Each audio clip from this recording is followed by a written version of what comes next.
right? Carrie's brought some more. Okay, yeah, you can just set them anywhere. So kind of the reason that we're doing this is it seems like, it just feels to me, and if I'm wrong, you guys tell me because it won't hurt my feelings. But it seems like we get I sign a lot of buyer's agencies, and it feels to me like we're not getting them closed. And I feel like we're showing maybe too many houses. There's some of you guys that are showing houses a lot of the time. And I see it on our little team that it looks like we're showing 20 or 30 houses and not getting a contract. And if we're out doing that much, we're not doing something right. And I'm not positive of what it is, but I know that I have one person in the office that I know that has 30 active clients, has written 5 offers, and out of those 30 active clients, we have no contract. And something's wrong. And I guess that and just seeing things. So I want to kind of open it up to you guys a little bit. I got some stuff to share with you, but what are you guys feeling or seeing with your buyers? What's challenges that you're having with your buyers? Well, one thing for me, I'll do a lot of buyers agreements basically because of the Zillow leads, and then I kind of give I feel like the one free showing without really going into detail and sound on business, like are you pre-approval, like how serious are you, and that kind of thing. So a lot of those sometimes will end up being, they're not ready. Yeah, okay. Sometimes some ghosting. They're just not ready, or they were just browsing or just wanted to see the house. Yeah, I had a couple neighbors. 2 different times they were just neighbors. Nosy neighbors. Yeah, so I don't know. Some of those might be like some of my things. But what is it like, Shaun? It was like what 1 in every 8 Zillow leads are usually turned into a deal. Is that kind of? Yeah, for us, we're at 12% conversion. Yeah, and that's really high for Zillow. That is a really high number. So that's good. But that's just kind of one of my issues. If you see a lot of buyers agreements from me. So when you get those, and Lindsay, you sound like the same thing. And I'm sure you guys have a protocol. What's your protocol? Do you tell them on the phone you need a buyer's agency, or do you go meet them? What do you guys do? Yeah, I mean, we talk to them about it on the phone. I mean, just with the new rules and regulations, I mean, obviously you got to get that buyer's agency signed, so you're going to see more of those signed. But yep, and then I'll find out sometimes they've already signed someone, so that's good to ask that pretty soon. Do you ever find that they have and they don't realize they have? Oh yeah, for sure. Like I signed something, but I'm not for sure what it was. So Okay. like I've had that too. Because one of the questions that I like to ask them is, have they made an offer on any other property? That's a good idea. Because then they had to have signed one. That's true. And so that's probably not as direct a question to them to find the answer. And so I like that verbiage a lot. I just asked them if they toured any other properties with another realtor recently. I assume they had. That's a good one too. Yeah, There are that's times good. where they say they didn't decide anything. I'm like, either you're lying to me or that was. No, and there's They people. They say they didn't to me, and then they have one with Brandy when she was in Hawaii. Yeah, and it was Was it for one property or? No, it was a Zillow call, and then when I show up, he signed it, and he didn't mention that he signed one before. Okay. They didn't, and then he found out that it was in the same team. Well, that's good. Yeah. So You were legal. Yes, it was 900,000 property. Did we write it? Yeah, I mean, it's not mine anymore. It's Brandy's? Yes. But we wrote It was Brandy's. But we wrote a contract on it? Okay. nice. That's good. What else? And I do think that the more online stuff it is, the harder that it is for sure. Right. Joey, did you start to say something? Yeah, I saw something yesterday that said if you're like at an open house or you're interacting with people that you may or may not know, if you ask them, is anybody bringing you any deals lately? Yeah. Saying it in a term that way, Right. thinking, oh, well, my guy's not bringing me good deals, or Right. whatever it may be, then at least you can say, why, do you know about something that other people don't? Right. Maybe that could be a draw and it creates a conversation. Jared James said that. Jared Yeah. James. No. As opposed to asking if they're working with an agent, you ask, is anybody sending you bringing you any deals. Or, Great yeah. deals, I think is what he said. I think that's a really good verbiage. Just something different. Right. No, because you figure everybody's saying the same thing, and it sounds like a car salesman. Yeah, exactly. All you're after is your commission, Right. and that's the conversation we don't want to have it that way. Working with any other salesman? It's a- Who is it? oh, it's his day off. Too bad. No. I think the biggest challenge that I've had lately with buyers when I get them is that they're just not very motivated. Okay. That's been my number one, is that, you know, you get people that are just kind of foot in the water, and just barely, yeah, go baby, yeah, I'm just not ready, and then it becomes, it's not an issue of qualification. They're qualified, they just don't feel good about the price of whatever they're looking at, and or they're being very particular because they know that they're gonna be paying, in some cases, double the rate of what their current home is if they're upgrading, so that's been the biggest slowness about buyers really since October of '23. That's kind of been the mood. Right. A lot of Right. slow. Well, I mean, and I think then that leads to how do we get them off of that? And the reality is prices are still increasing. Sure. Rates are still a little bit elevated. The property tax situation, of course, it went backwards on like 90% of them in Jackson County residential so they decreased from 2 years ago. And so and insurance is up. So there's some pretty big headwinds for real estate. Typically when it cycles, and I think it will cycle, but I look for, and I don't know if you guys are watching it yet, but have you noticed how many price decreases there are? And I was sharing with Mike this morning, and my number, I forget what week it was, but in 1 week in the US, 40% of all listings took a price decrease in 1 week. There's more coming off market than going on market. Yes. Yeah. So we need to be better when we're listing, we need to be better and look at our entry price a little bit tougher than we have been. Because I think we're running a tad, I'm gonna say we're probably 5% high on our entry price, all of us. I'm guilty too, I just did it. And I knew I did it, and then when it happened, I was kicking myself a little bit because I shouldn't have done it. We just talked about that last night. I had one that I was gonna go in at like 330, 340 on this one, and comp right around the corner, within 30 days, it's 350, and I'm like, it's the exact same floor plan, we're gonna go at 350, and it's been about a week and a half, so. Yeah. Mark was telling me that he does something where he will put it on coming soon like that, but if he doesn't get somebody biting on the front side, then he'll drop it by 5 or 10,000 Before it goes live, before it goes live. Yeah. that's a good idea. Do a little test with coming soon. Jump in here. I mean, Is it you're, better to get the offer when you get the call before it comes to the market? I Because typically am not gonna take one, because I wanna give it its length, unless the seller is just like, yes, go, but they don't even want to see it and make an offer. Is it a Yeah. good idea I don't think so. I feel like people need to look at the to house. see it, right? Need to know what they've got, otherwise it's just gonna fall right back in and out.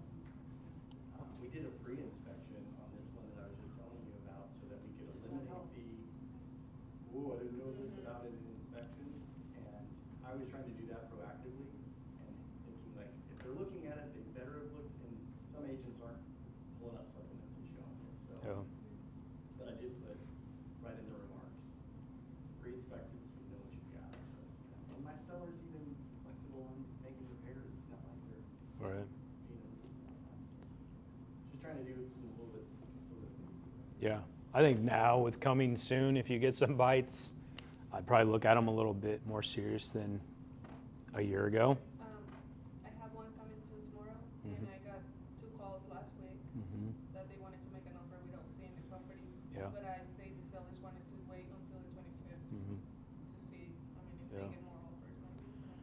I think if you can arm them with as much information about the property as possible, give them videos, give them pictures, give them the seller's disclosure, and just tell them, hey, we're not going to dance around this. If we accept your offer, we're going to expect you to Yeah. perform to it. He was like, so you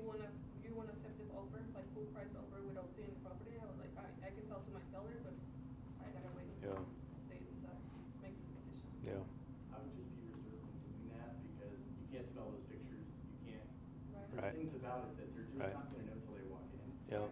Yep. Even if, because I did a 3D walkthrough, I did a floor plan, I did a video, I did everything on that house for the inspection. And even in that, I would say, I want you to see it because, Yes. yeah, it says it needs a deck, but maybe that's a bigger deal to you physically. Yeah. Are they coming to look at it when it comes live? I hope so. I mean, they were calling and they were interested, so I hope. Because your other option is to go live. If I had two, I would probably go live and show them both. Or what I've done is I've accepted offers with a 24-hour contingency for them to see the house. And then if they back out in those 24 hours, then I just let it go live like it was supposed to because you have 1 day to update status. Yeah, that's a good idea too. So We used to I do mean, it's a probably lot, not the best way to do it. I mean, no, we used to do a but- lot more of that when we had 48 hours. yeah. 24 is pretty tight. But I mean, it's worked because some of those people will not end up coming, and then Right. you're on the market, and then then like, oh, you didn't get any offers, so now we'll go 10 grand under. So Are you guys, are in your conversation, in the buyer conversation, are you guys, I call it making sure they're motivated? And I think there's questions, and so you've got a packet of stuff there about motivated buyers. But I gave you, and this isn't, Workman has one too, but this is a different one that I found. But I think you need to label all of your buyers A, Bs, and Cs. And if they're not an A buyer, you shouldn't be out showing them houses. Because it's going to go fast enough that you can't do it. And I'm going to say a B buyer is probably 60 or 90 days at least out. You need to be showing properties to A buyers. And so you need to find out their motivation. And there's questions, and there's some really good questions in this packet thing that I didn't print the whole thing, I just printed what I thought was pertinent for you. But there's some good motivational questions. If I found the right house for you today, are we ready to go? That's a great question. And when you're out showing, and how many houses do you show at a time? How many do you show? no more than 5. No more than 5. Same. Max. Pardon me? Max. Why? He, Pardon me? They don't remember all the details on everything. Okay. What's your process when you show them 5? Do you have a process? If you're gonna, you're showing them 5, you're hoping they're gonna buy one. How do you get them to the 1? I mean, I try to give them sheets, have them take notes. I ask them questions in each one, and then I mentally take those notes. Okay. Ask them what they love about a house, what they dislike about it, what would they change about it, what can't they change about it, things like that.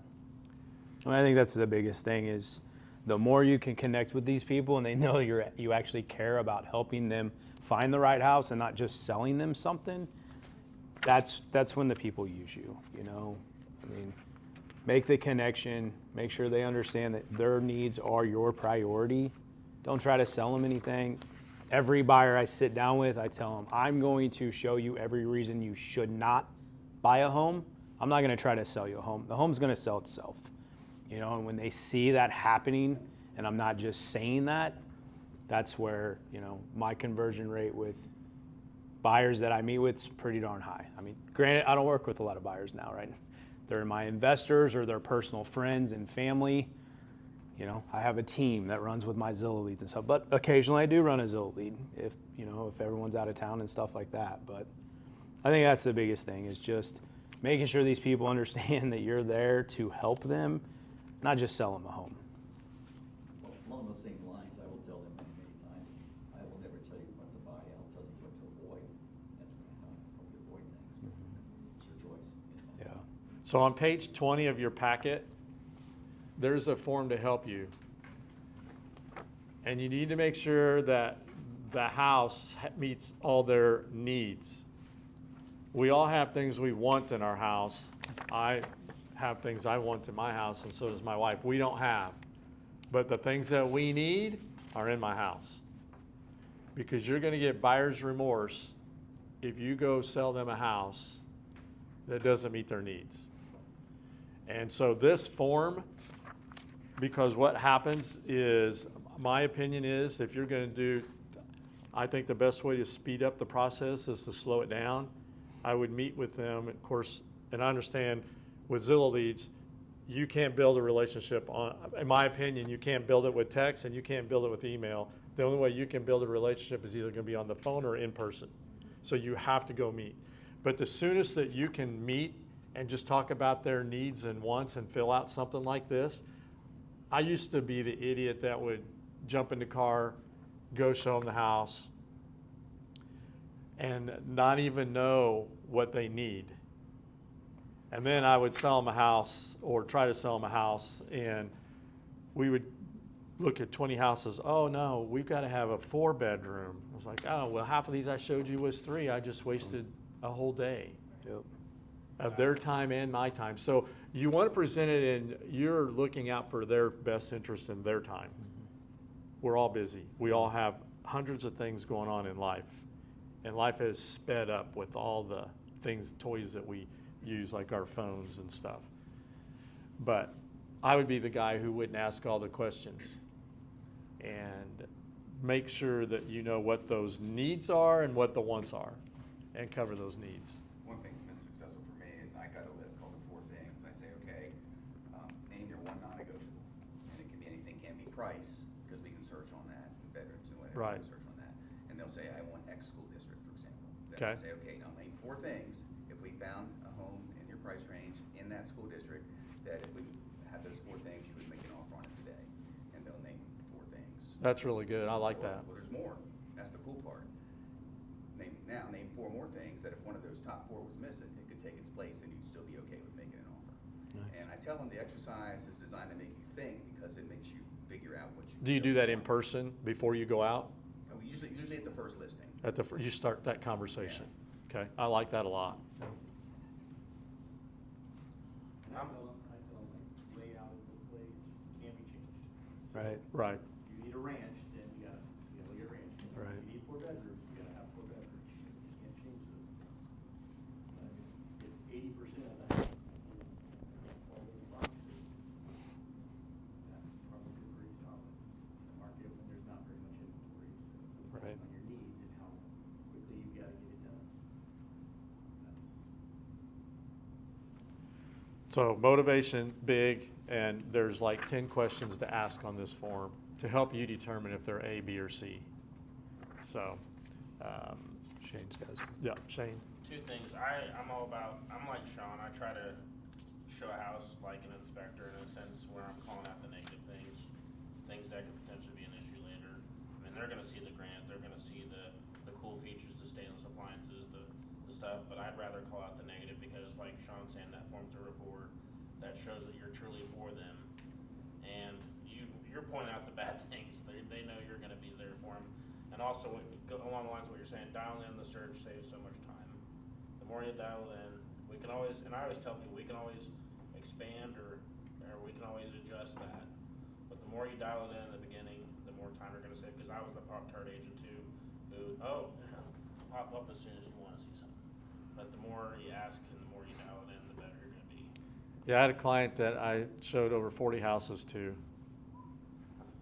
and never wrote anything. And so I gave it to another agent in the office and they showed him 30 more. We were 70 and we both quit. And like a year and a half later, that person walks in the door looking for an agent. So apparently I didn't do a very good job of my follow-up, but I was ditching them anyway. And they went and looked at one house with the agent on board duty and bought it. And I died. I mean, stuff like that can happen.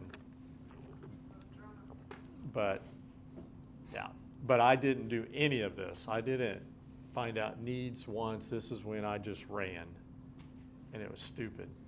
And of course, she worked till 5 and it all had to be done like after 5, taking away family time and going out 2 nights a week and running as hard as I can till dark because we can't see the roofs.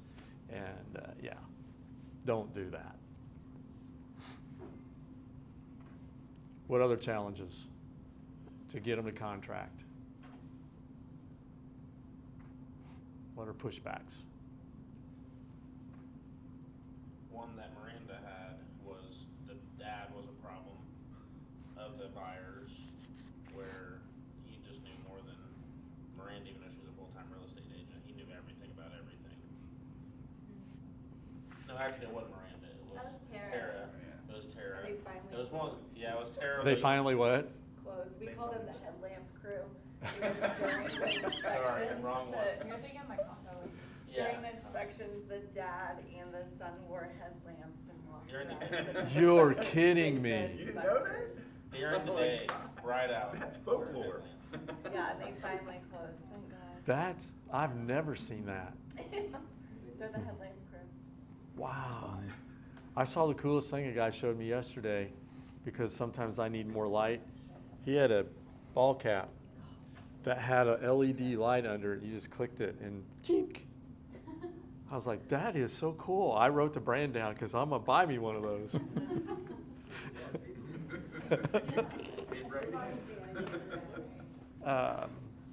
So have a meeting if you can, and I think building rapport, we've talked about a little bit, is really, really big today, and I think it has to be done, like I had said, those two ways, and but that's where you win, and so I think those are big. I think you've got to have energy when you meet them, be enthusiastic about what you do, your career. Because if you have good energy, don't be over the top because that's obnoxious. But have good energy when you meet people. Be warm, glad to meet them, those kinds of things. Mike? Sometimes I'll do a follow-up video. Yep. If we're chatting with someone, just to kind of increase that touch point. Okay, I like that a lot. How many people called to confirm your appointments?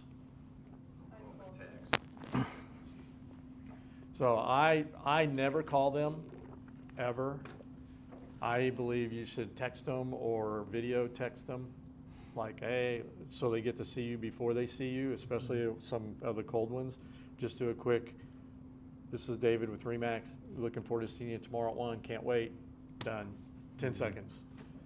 And then they know what you look like before they see you, and that doesn't give them a chance to cancel with you right then. I'm driving X, so they have an idea if you're there. You're what? I'm driving, what you're driving. Oh, what you're driving, your car, so they'll know you're sitting there. What'd you say, Joey? DeLorean. DeLorean, yeah. Yeah. Maybe Shaun. I tell them the wrong car sometimes. I just never got him in this one today. I'm in the car that has my picture on it. Those are all gone. Those are gone. Those are all gone. Somebody else had their hand up. Shane. One of the things I also do, I'm very upfront about anything that costs them money, earnest money, inspections, and appraisal. I always try to mention that to people early on because I don't like surprises when it comes to their money. I don't want to be like, oh yeah, by the way, you got to pay for inspection. Oh, by the way, you got to pay for appraisal. So I'm very upfront about that, and I think that goes a long way. People aren't thinking about that kind of stuff, so Yeah. it's good to have that conversation. Yep. Yeah, totally agree. Having a buyer guide's a really good idea, going over the timeline of the transaction, letting them know what costs they're gonna incur and when, what they'll get credit toward their closing, making sure that the lender is went over down payment plus closing costs, because most of the time all they hear is the down payment part. Oh yeah, I gotta have $5,000. Well, I actually need about 12. What do you mean? Yeah. So, because a lot of lenders also are like, oh, your agent should be able to negotiate closing costs for you. Okay. Yeah. Yeah, you're getting that a lot, so. And that's gotten harder with the commission now being Yeah. in the negotiation piece. So now when you're negotiating in the commission and closing costs, that numbers looks really big. Yeah. $1,500 is a lot of money to a lot of people. It doesn't sound like a lot, but that's a lot of money to a lot of people. How about offering less, asking for closing costs, and your commission, and a homework? Right. Yeah, that's what I had on my first offer for that one here that's talking, and I'm like, guys, pick it from this wheel. Right. Oh. No, and they don't understand that they're gonna pay a year's insurance up front plus 2 months for, to set up the escrow account, and they're gonna prepay some taxes so that the bill's paid in full when it comes due in November. They don't understand all that has to be done up front, And, you know, insurance now, you're probably looking at $3,000 or $4,000 right there. Taxes, you're probably looking at, even if you're only gonna be a couple months ahead, you're still looking at another 1,000 or two. So all of a sudden, we're at $5 or $6 grand. That has nothing to do with the closing, really. Right. What they think is closing costs, because they're not thinking about the prepaids and all those. So and I think one thing that, and we don't say it much, but I think if you explain your role and some of that stuff along with what you're going to do, so they understand you're looking out for them, like we kind of talked about earlier, they've got to know that this isn't about me selling you a house. Right. This is about me offering you a service. Yep. Like Shaun's saying about the buyer's guide, just talking about the process in general. I say this all the time in class, but I hate buying a car because they rush you through the process. They don't do this all day, every day. We may do this all day, every day, but they need to, we don't rush it. Like, this is a big deal to them. This is like huge. Does everybody have a buyer's guide? Is there anybody that doesn't have a buyer's guide? Okay, good. Because we have them at the office. You can copy mine. You can copy. They're everywhere. NAR has one. But you should have something. Thank you. Welcome.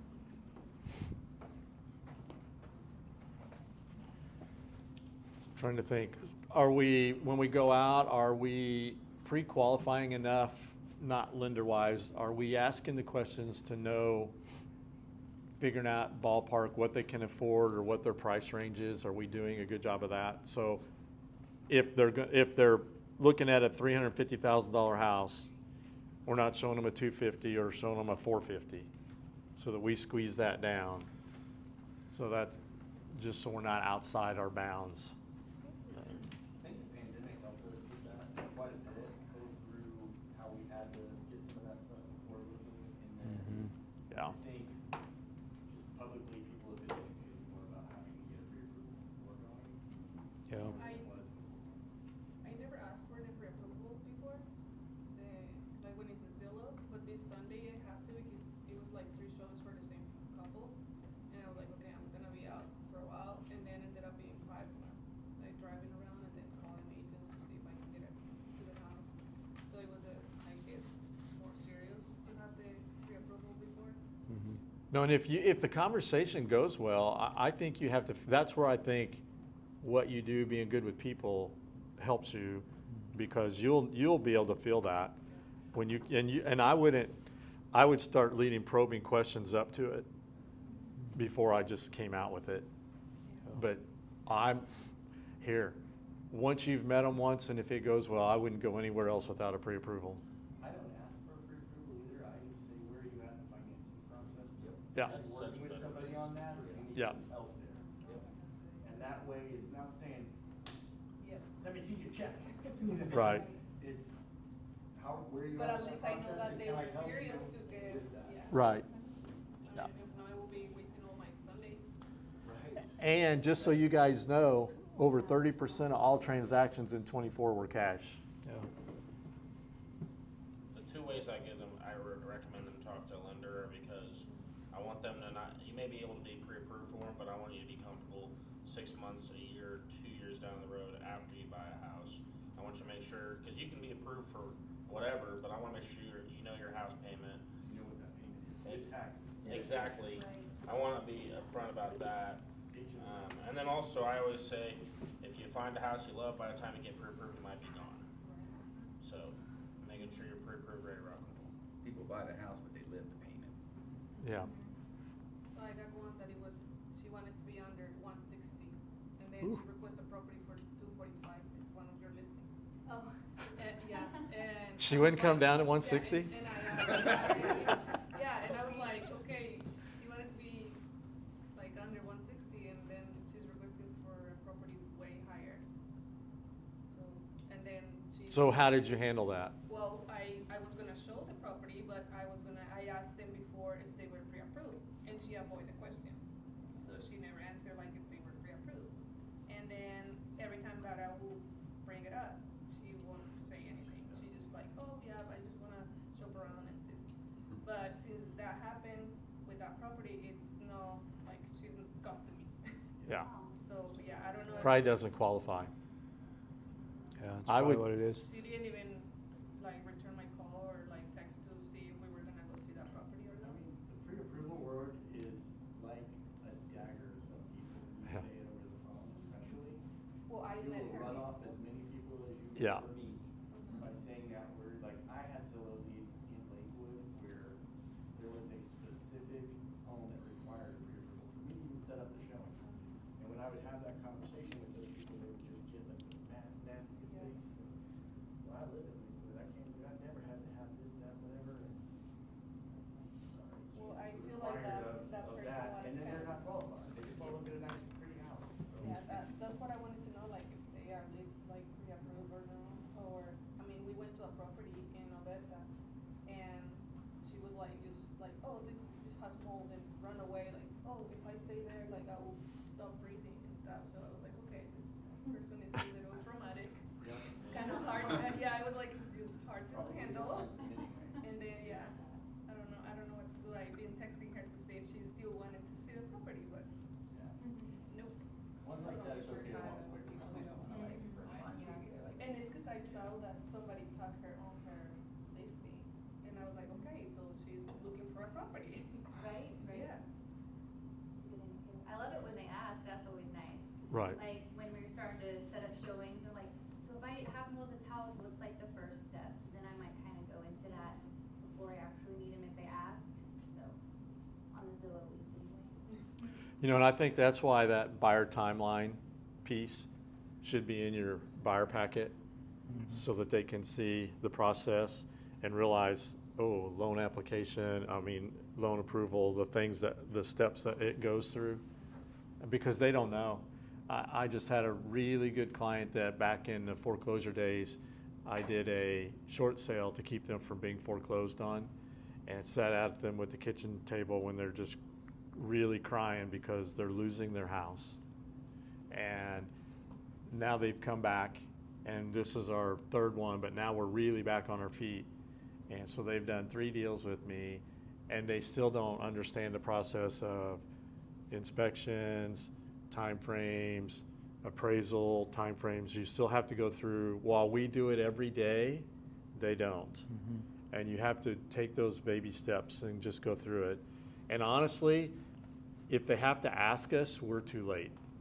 We need to be out in front of it, be proactive so that we're answering those questions, because we know exactly what's coming. They don't. We need to be answering them before they ask. If they ask, we're too late. To me, that's a very average realtor.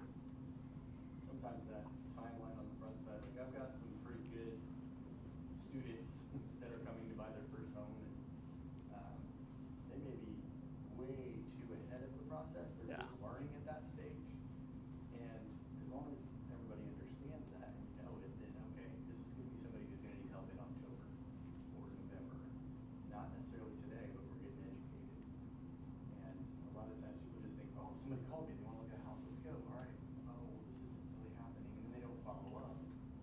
And then they fall off and they bump into somebody else, and that becomes their realtor down the line, if you don't stay with them. So I think it's just as important to at least have a weekly interaction with them of some sort, just say, hey, I'm still here looking for you, or I'm here when you're ready, kind of a thing, so that it doesn't get pulled off the rails. So I think a good touch isn't just checking. I think if you educate them with the touch, give them another piece of the process. And so you're educating them, and that's going to help you when they get there. But just to be checking in, I think it needs to be something more educational, something of benefit to them, I guess is what I'm looking at. Yeah, by the way, when you do earnest money, sometimes that can be done electronically. Exactly. Lindsay's got like 4 or 5 in credit repair right now, and that's the way, like thinking long-term like a pro, like Joe was just saying, even if they're 6 months out, a year out, she's being different. She's won several people that are gonna close deals in her pipeline because she's not thinking, oh, they're not ready to have a nice life. Yeah. And we should never think like that. I have one right now that has been in credit repair for almost a year now, and she's finally about to be pre-approved. Wow. And the fact that you've kept in touch with her and connected her to credit repair, like that sets you apart. So, That's building a lifetime client yeah. when you do things like that. Not just like my short sale story. the short sales, I have lifetime clients from those. I mean, I literally said at them while they were losing their home. If you want, you're not opposed to having more clients like that. You can do a video and say that story. And then Absolutely. your page, and then people are like, oh, she likes helping people, let me go to her. Because there's Yeah, multiple, we recommend. because I guarantee you some of those people in Credit Repair talk to agents that they just ghosted them after they found they weren't ready. And that's like, because they'll buy at some point, you know? But especially if you're putting face to it, here's a real life story that happened, I think that would be beneficial. Is that the lady that came to our meeting, the Shaun? Oh, it's a different one. Just curious. I have to get that contact. Oh, credit repair? No. Yeah. Oh, you did? Wow. That's crazy. So how do you handle the objection when they want to make a lowball offer? What do you do with that? Are we getting those? Shaun, what do you do? I just You're my educate them. client. I'm the client and I want to do a lowball offer. What do you? I just educate them. You know, I'll call the agent, I'll fill them out, give you the information. I educate them with the numbers of our market, where they know. You know, if it's a first time, sometimes you got to do it just where they learn, right? If it's a repeat, kind of like my dad had that client that did it every time, you know, what I would do is go back to the other ones. Look, you offered 50 grand below on this one, it sold for 10. You offered 100 grand, it sold for asking. Like, educate them and let them know you're not gonna get the property. Like, we're wasting time doing this stuff. What'd you say? The facts definitely in. No, so I think when you can have proof, if that happens and you have that client, put that in your watch deal listings, and when it closes, let them know the numbers. I've had that, just like Shaun said, I've had to have them do that once to learn that. I mean, sometimes you have to, because you have to let them know I'm here to do what you want, but I'm just gonna let you know this probably isn't gonna work out. And what's gonna happen, like if you really want this house and you're trying for 50 grand, but you're willing to do 10 grand, you're not gonna get it. And then if you come back and you get it at 10, they're not gonna work with you on inspections because they're like, no, you lowballed us, you're a jerk, right? So I think just educating them and letting them know, hey, I am here for you, but we're just wasting time. This isn't gonna work. I think it's also about having all your tools in your tool belt when you do go to market with a buyer. They see that you've got things that maybe they've never heard of or they haven't seen used. Like I just helped somebody, my most recent buyer was a cash buyer, luckily, and it was a multiple offer situation in Lakewood. We didn't have to go crazy on inspections to get it, but it was multiple offers. We used an escalation addendum. They were willing to go up to X. We only had to go up to Y, and they were delighted because we didn't have to go all the way. And it's their dream home. Like they're very, very happy about it. But not everybody knows all those little tools to use. So if you aren't familiar and you want to know more about that buying process, ask somebody like Shaun or me or David, and we'll help you through it. Like we all know a lot of little tricks, so if we haven't had those or don't know, like before you submit that offer, say, I think this is a strong offer. Is this something that is going to get through, or is there anything else that I can do? I think class idea, we did this before, let's do it again. Let's put a listing up and we'll have everybody make an offer on it and run through the whole, just like it's a live deal. Those are fun. I brought that up to Carrie yesterday, because we're making the counter projects. Yeah. And the last time we did it, an agent who was visiting us, who wasn't even in our company, won the deal. It was like, oh no, beat all of us. Yeah, but you learn from every deal. Absolutely. Everything comes around. And you can't come in the class unless you have the offer. Yeah. Don't be afraid to, if they want to lowball something, don't be afraid to do a CMA, do a client market analysis on the property and let your buyer see here's what the numbers are. Because I think it's not me saying it, here's the market telling us. Because that's who determines the price, not me or them, not the seller, the market is the. This happened to me yesterday actually, and I had to call them and let them know like what the market looked like and all the properties that are similar, and they were still like wanting to make a really low offer. Well, that's the one. Yes, and I Yep. explained exactly what he told me. I called Daniel and like, look, these people want to make this offer. I know it's gonna be a waste of time, but I mean, practice, I guess. I Yep. cannot tell them no. So you have a lowball offer. That's what the offer is going to be. What do you do next? I have a client that has been looking in a certain neighborhood consistently, and they're always consistently less than asking price.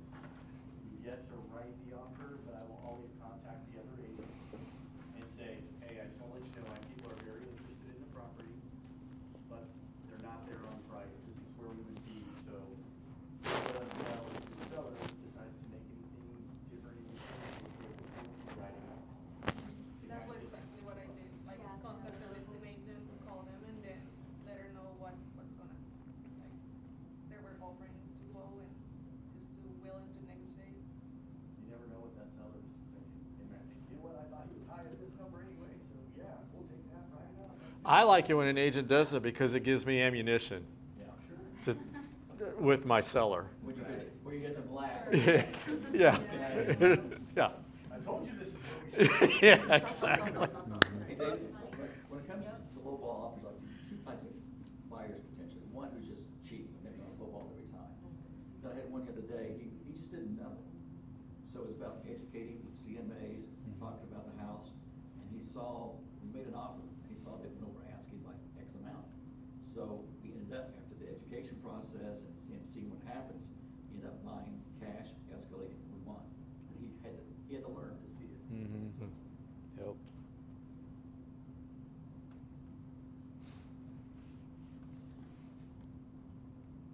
What else? I have one more trick that I used to use if I'm showing, and my number is also 5, no more than 5 at a time with any buyer, because they can't remember. And I used to do too many, and then I got figured out, I go, hey, did that first one or the second one have granite counters or not? And they can't remember. But what I used to do is we go look at the first one and we look at the second one, and I like to ask, okay, if you had to buy a house today, which one of those would you have bought? And they'll tell me. Then we go to the next one. I keep comparing it, so we keep eliminating the whole way through. And so if I show them 5, I know what the best one is. So if we go look at 5 more and I've got to do a comparison, I know I only got to go back to that one instead of go back and look at a couple of them. And I'm helping them sort it down by doing that, and I'm helping both their time and my time. And I forgot to mention that when we were, which one of these, and I would keep comparing it to the one to the end of the day. I have them write a number from 1 to 10, like on their paper. Like, what would you give this one? And they're like, a 4. I'm like, okay, this isn't the one, let's go. Right. So that's how I narrow And I it tell down. them it's okay not to, like, if you walk up to the front door and you're like, this isn't it, we don't need to waste our time, let's just turn around and go to the next one. Even worse than that, if they go to the neighborhood and they don't like it, move on. I had one not too long ago, really good client, past client. We walked up to the door. I could smell smoke the moment I got there. They're total non-smokers. I opened the door. He stepped in, she didn't, and he looked at me, he goes, do we have to walk through? I go, no. And the seller hadn't even gotten out off the street yet, and we were back in the car. I no sooner got back in the car and the agent calls me, hey, did you not go look at the house? I said, no. I said the cigarette smell was so bad that my clients wouldn't go in. And the worst ones I've had, I'm having it with marijuana, with the weed smell. And I can smell that before I even get to the door. You get high then. I didn't stay long enough. I thought about it. No. You've got the luxury to have them drive by the house before setting up the Yeah. showing, that is so impactful. Yeah. We don't always have that opportunity in certain markets, but lately I would say they've got the option to at least do a drive-by on it and see if they still want to take a look at it. A lot of times that can eliminate showings for you, but you want them to like the neighborhood, you want them to like the neighbors. It might be a really nice house at pictures, but they don't show you the neighbor next door is a hoarder, or, you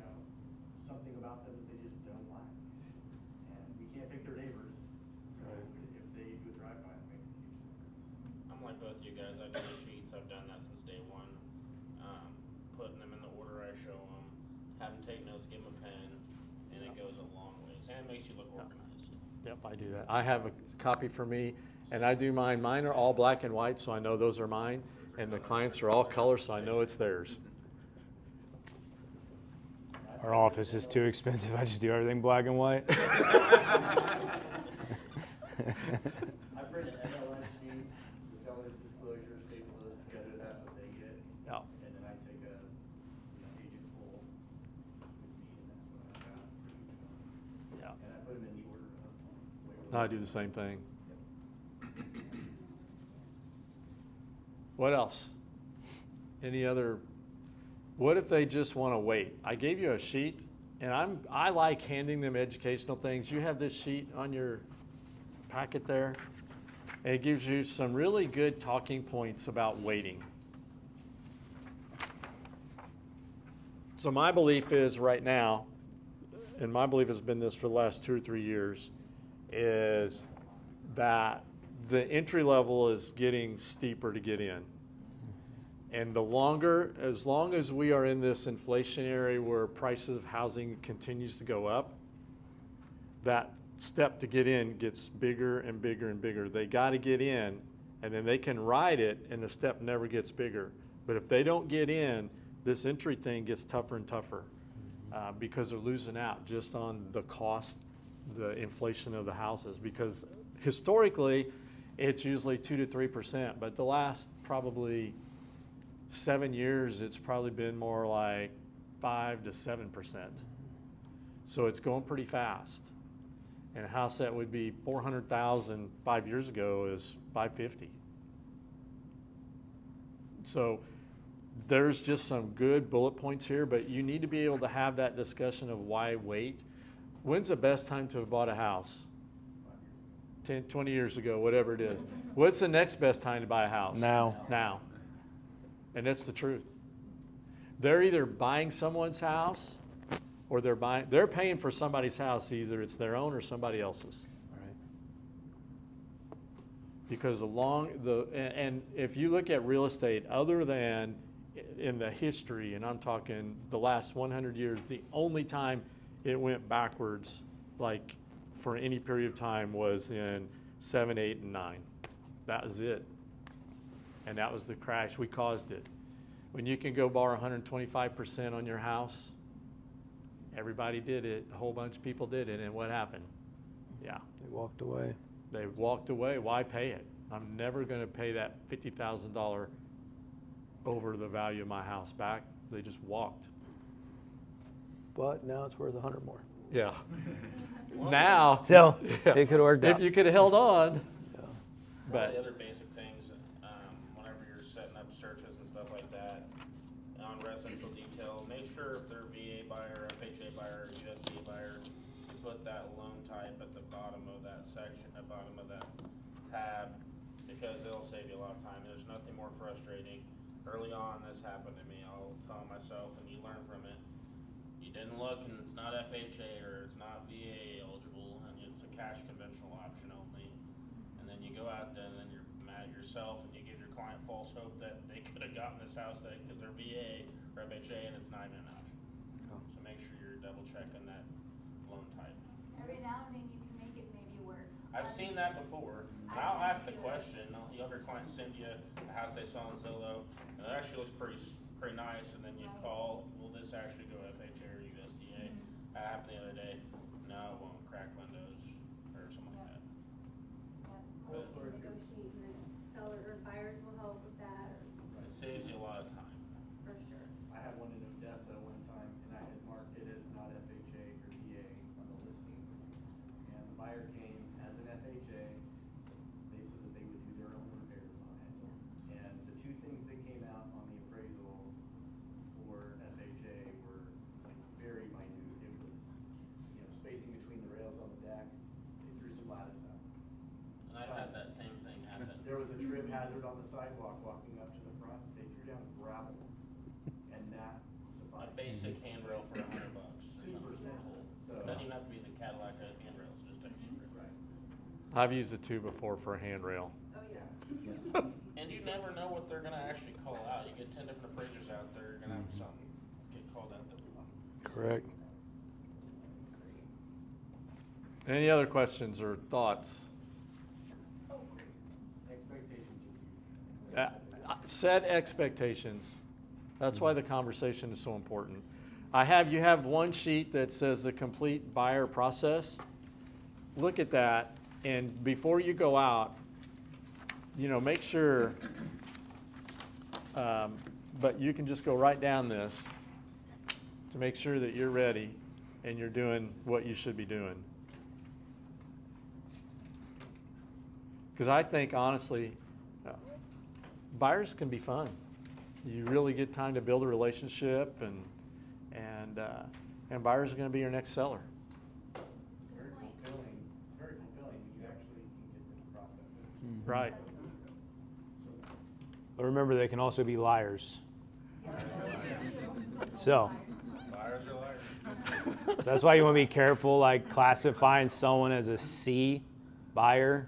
I would still touch them regularly, like Joey said, because all of a sudden they become an A really quickly, and if you haven't, then they call someone else. So B's become A's, you just gotta stay with them. correct. Have a process. Sometimes it's 2 years down the line, you have no idea. Yeah. You actually have the conversation. I truly believe the money is in the relationships. The more All right, relationships. Brett. All right, Brett. Huh? That's a Brett Wren comment. It is? Can't use Brett's. Okay. Brett. Brett Wren says. Anybody that makes it in this business any length of time, it's on relationships. Yeah. Even the people that do Zillow leads every year, at the end of the year, you're 70-80% SOI still. If you want to see somebody by the book, and I mean by the book, the old training, Brett Wren is the classic. He does it. He will, and he'll admit this, but he will sometimes miss a deal because he won't go out until he has a buyer consult in the office, period. Will not go out of the building with them without doing it. Fundamentals. So he sticks to, and he probably, per hour, is probably very close to the very top part of the office because he doesn't waste any time, because he does it the way it's taught, by the book. Me, not so much. And most of us, not so much either. We always think we can overcome some of that, but. And the longer we're in, the more we can tell you how to save. That's right. We've all burned it up. That's right. But we learn from our lessons, and Right. I think in this business you're gonna make mistakes. It's just learning from them, and hopefully with the experience of our office, it reduces the mistakes and the learning curve. And the game changes. I mean, we can go back just 4 years ago, and we wouldn't be having this conversation. Right. You stick The aside. buyers were running us over. They couldn't buy them fast as we could sell. We couldn't write the paperwork fast enough. Yeah, why are you here for this long? On our Yeah. in our FISBO class, like, I'll be honest with you, in 2020, you could have been a FISBO. You stick a sign in the yard, I hate to say it, but now it's not easy. Like, Yeah. and I hate to admit that, but like in 2020, everything was signed. So. Anybody else? Guys, thanks for coming. Hope you got something good, and we'll just keep moving forward. Keep it up.